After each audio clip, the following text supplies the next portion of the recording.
नमः संस्कृताय मित्राणि स्वागतमस्ति भवतां भवतीनां च। मित्रों, केवीएस टीजीटी साक्षात्कार की जो श्रृंखला चल रही है अभ्यास की, कृपया आप सब ध्यान से सुनेंगे कि कैसे पाठ को पढ़ा जाए और कैसे एक एक शब्द को बोला जाए स्पष्टतया, है ना।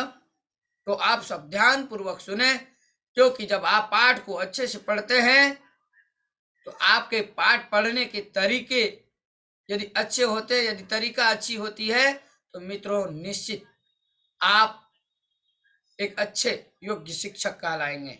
इसीलिए आप पाठ को अच्छे से पढ़ें, अच्छे से पढ़ाएं और एक एक शब्दावली का ध्यान रखें, एक एक पंक्ति का आप ध्यान रखें। आइए देखते हैं कुछ शिक्षिकाएं कैसे पढ़ाती हैं। आप सब भी ध्यान से सुने और सीखें, इनसे भी आप सीखें।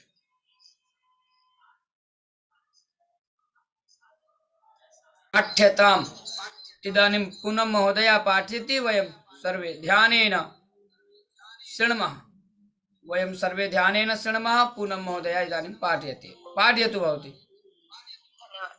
धन्यवाद गुरुजी। सप्तमं पाठम वकस्य प्रतीकारः। सातवां पाठ सप्तमः बगुले का सप्तमम। नहीं, सप्तमः पाठः। जब कहेंगे, सुनिएगा, जब प्रतीकारः, हाँ, जब हम कहेंगे कि इस पाठ को पढ़ेंगे, सातवें पाठ को, तब कहेंगे कि सप्तमम पाठम पठामः। और जब केवल पाठ का नाम कहेंगे तो सप्तमः पाठः। ठीक, वदतु। अद्य वयं सप्तमं पाठं पठामः। बकस्य प्रतीकारः, बगुले का प्रतीकार यानी बगुले का बदला। एकस्मिन् वने श्रीगालः बकः च निवसतः स्म। एक जंगल में, एक वन में श्रियार और बगुला रहते थे। तयोः मित्रता आसीत्, उन दोनों में मित्रता थी। एकदा प्रातः श्रीगालः बकम् अवदत्, मित्र स्वः त्वं मया सह भोजनं कुरु। एक बार प्रातः सुबह के समय सियार बकम अवदत्, बगुले से बोला, मित्र स्वः त्वं मया सह भोजनं कुरु। कल तुम मेरे साथ भोजन करोगे, कल तुम मेरे साथ भोजन करो। श्रीगालस्य निमंत्रेण बकः प्रसन्नः अभवत्। सियार के निमंत्रण से बगुला प्रसन्न हुआ। अग्रिमे दिने सः भोजनाय श्रीगालस्य निवासम् अगच्छत्। अगले दिन वह भोजन के लिए सियार के निवास पर आया, सियार के घर पर आया। कुटिल स्वभावः श्रीगालः स्थाल्यां बकाय क्षीरोदनम् अयच्छत्। कुटिल स्वभाव वाला सियार बगुले के लिए थाली में खीर ले आया। दुष्ट स्वभाव वाला सियार जो था वो थाली में बगुले के लिए खीर ले आया, खीर थाली में ले आया। बकम अवदच्च, और बगुले से बोला, मित्र दोस्त, अस्मिन् पात्रे आवाम अधुना सहैव खादावः। इस पात्र में अब हम दोनों साथ में खाएंगे, अब हम दोनों इस पात्र में साथ में खाएंगे, खाते हैं। भोजन काले बकस्य चंचुः स्थालीता भोजन ग्रहणे समर्था नाभवत्। भोजन के समय बगुले की चोंच थाली से भोजन ग्रहण करने में समर्थ ना हुई। भोजन करते समय बगुला थाली से भोजन ग्रहण करने में समर्थ ना हुआ। अतः बकः केवलम क्षीरोदनम अपश्यत्। अतः बगुला केवल खीर को देखता रह गया। श्रीगालः तु सर्वं क्षीरोदनम अभक्षयत्। सियार तो सारी खीर खा गया। श्रीगालेन वंचितः बकः अचिन्तयत्। सियार के द्वारा ठगा गया, वंचिता माने ठगा गया, सियार के द्वारा ठगा गया बगुला सोचता है। सियार के द्वारा ठगे गए बगुले ने सोचा, यथा अनेन मया सह व्यवहारः कृता तथा अहमपि तेन सह व्यवहरिष्यामि। जैसा इसने मेरे साथ व्यवहार किया है, ऐसा मैं भी इसके साथ व्यवहार करूंगा। बगुले ने सोचा कि जिस तरह का आचरण सियार ने मेरे साथ किया है, मैं भी उसी प्रकार का आचरण इसके साथ करूंगा।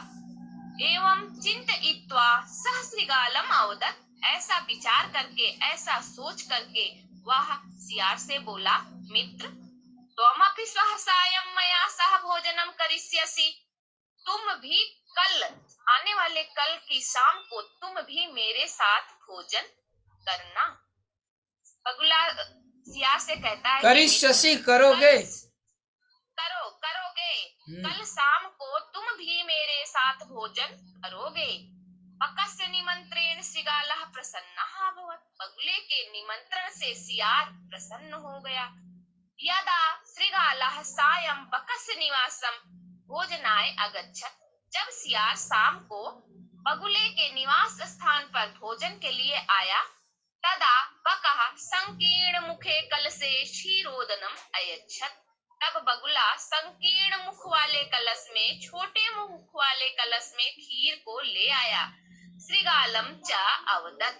और सियार से बोला, मित्र, दोस्त, मित्र, आवाम अस्मिन् पात्रे सहैव भोजनम कुर्वः। अब हम दोनों इस पात्र में साथ में भोजन करते हैं। बकः कलशात् चंच्वा क्षीरोदनम अखादत्। बगुले ने कलश से चोंच से खीर को खाया, परंतु श्रृगालस्य मुखम कलशे न प्राविशत्। किंतु सियार का तो मुख घड़े में, कलश में प्रवेश न कर पाया। अतः बकः सर्वं क्षीरोदनम अखादत्। अतः बगुला सारी खीर खा गया। श्रृगालः च केवलम ईर्ष्या अपश्यत्। सियार तो केवल ईर्ष्या से देखता रह गया, और सियार केवल ईर्ष्या से देखता रह गया। श्रृगालः बकं प्रति यादृशं व्यवहारम् अकरोत्। बकः अपि श्रृगालं प्रति तादृशं व्यवहारं कृत्वा प्रतीकारम् अकरोत्। सियार ने श्रृगालः बकं प्रति, बगुले के प्रति यादृशं व्यवहारम् अकरोत्, जैसा व्यवहार किया था, बकः अपि श्रृगालं प्रति तादृशं व्यवहारं कृत्वा प्रतीकारम् अकरोत्। बगुले ने भी सियार के प्रति वैसा ही व्यवहार करके बदला ले लिया, प्रतीकार किया। उत्तम अपि, सही ही कहा गया है कि आत्म दुर्व्यवहारस्य फलं भवति दुःखदम्। तस्मात् सद्व्यवहर्तव्यं मानवेन सुखयशिनः। आत्म दुर्व्यवहारस्य, अपने द्वारा किए गए दुर्व्यवहार का, फलम भवति दुःखदम, फल हमेशा ही दुखदाई होता है। तस्मात् सद्व्यवहर्तव्यम, इसलिए सद्व्यवहार ही करना चाहिए। मानवेन सुखयसिना, इसलिए सुख की इच्छा करने वाले मनुष्यों को हमेशा सद्व्यवहार का आचरण ही करना चाहिए। शोभनम।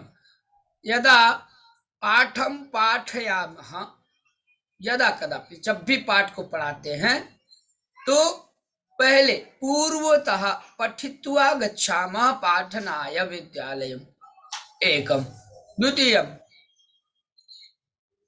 साक्षात्कारेऽपि तथैव भविष्यति। अतः साक्षात्कारे यदा वयं पाठयामः, यदि डेमो मध्ये वदति एक्सपर्ट महोदयः, शिक्षकः वदति पाठयतु, तो वहां पे आप पंक्ति को जब पढ़ेंगे तो एक ही पंक्ति को बार बार, मतलब कभी कुछ और कभी कुछ नहीं कहेंगे, जो है परफेक्ट वही।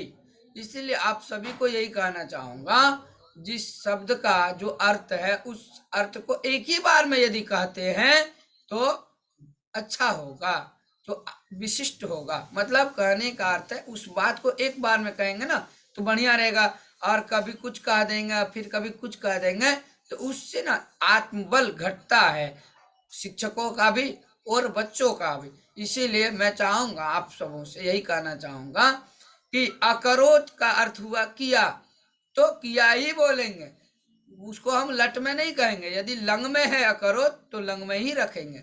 व्यवहारिष्यामि, व्यवहार करेंगे तो उसको हम लिट में ही कहेंगे, उसको लट में नहीं कहेंगे। इस प्रकार से हम आप सभी को यही समझाना चाहूंगा, जहाँ जिस धातु का, जिस लकार का जो अर्थ है, जिस ऐसे प्रयोग हुआ है, वही रखेंगे।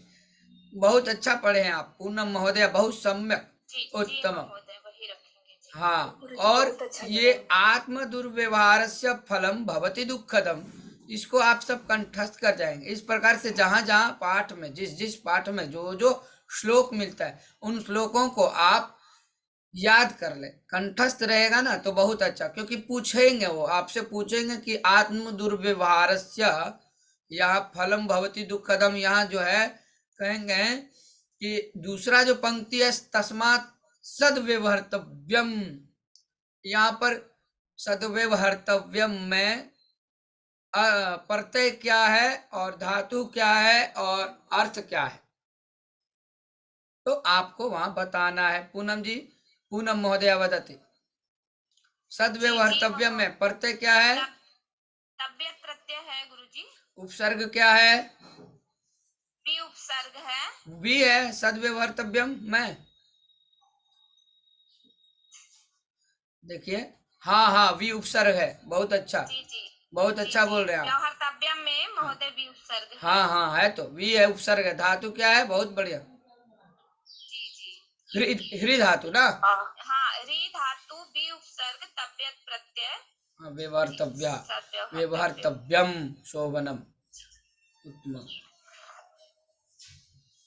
महोदय, कभी कभी वो श्लोक की एक पंक्ति दे के दूसरा पूरी करने को भी कह देते हैं। हाँ, इसलिए श्लोक कभी कभी हमको दूसरा याद पंक्ति रहना। आपको स्वयं पूछ देंगे कि आप दूसरा पंक्ति बोलिए, देखेंगे कि आप कंठस्थ रखे हैं क्या नहीं, कैसे। और इसलिए मैं आप सभी को यह कहना चाहूंगा कि आप ना पाठ को पहले से 2 बार 4 बार 10 बार पढ़ के जाएं, ताकि वहां ऐसा ना लगे कि आप पहली बार इस पाठ को पढ़ाने गए हैं। अरे आपको इसीलिए ना जो है, जब 2-4 साल व 5 साल से लोग पढ़ाते हैं विद्यालय में, और जब वह जाते हैं, किसी भी उनको डर भी नहीं होता, वो बढ़िया से जो है अपना साक्षात्कार में भाग लेकर के अच्छा से अपने वक्तव्य को रखता है। क्योंकि 4 साल से 5 साल से एक ही पाठ को पढ़ा रहा है, तो वो तो एकदम आत्मबल के साथ जाता है, उसको कोई दिक्कत किसे होता है, जो पहली बार जाता है तो उनको लगता है अरे क्या रखूं, क्यों लगता है, क्योंकि वह पाठ को बहुत कम पढ़ा होता है।